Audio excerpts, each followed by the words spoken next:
On dit de l'île de Stradbroke qu'elle est un condensé de la côte est australienne, avec ses plages à perte de vue et ses nombreux animaux sauvages. Regardez ici, il y a 3 kangourous. Incroyable!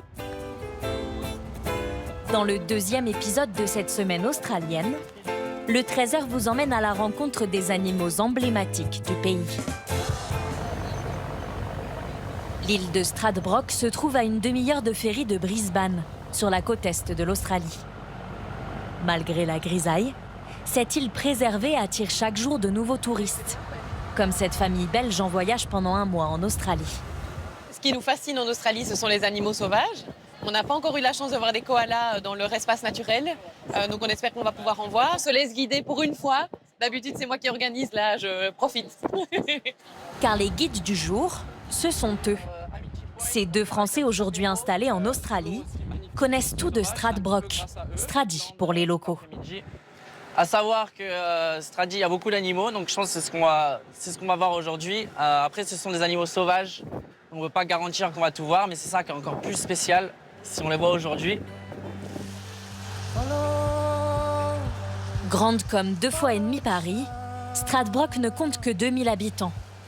Et de nombreux endroits encore sauvages, comme cette promenade le long de la falaise, où touristes et animaux se côtoient de près.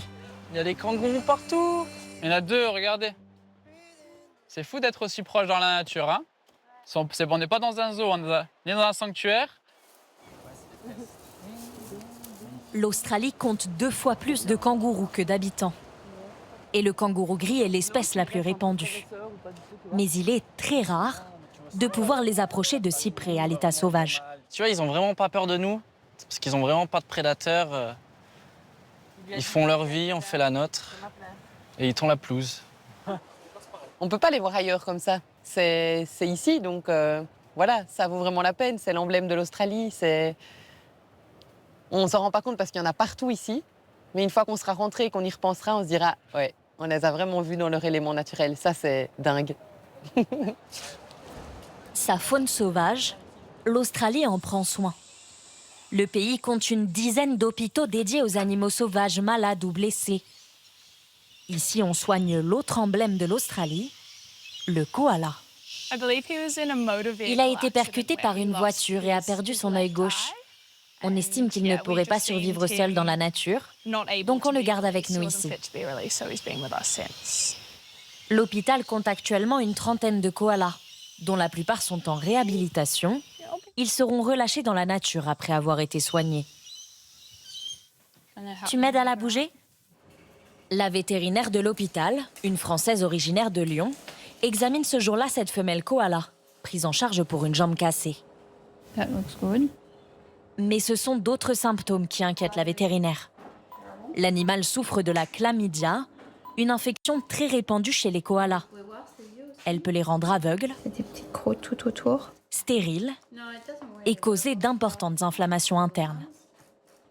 Et on peut voir sa vessie qui est très très inflammée, mais des fois l'infection elle remonte jusque dans les reins.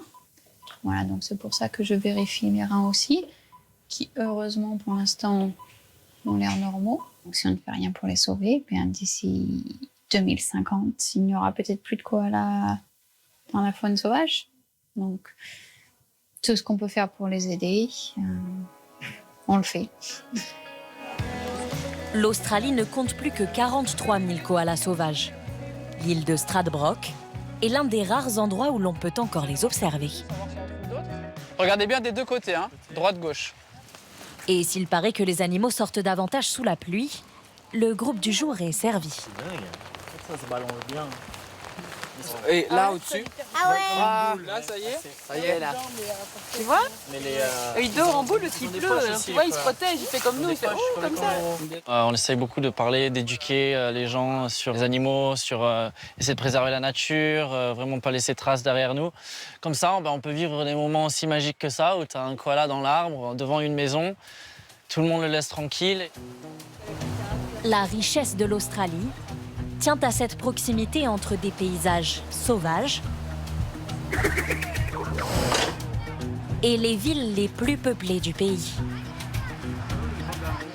Mesdames et messieurs, l'Opéra de Sydney. avec ses bâtiments iconiques que nous visiterons demain.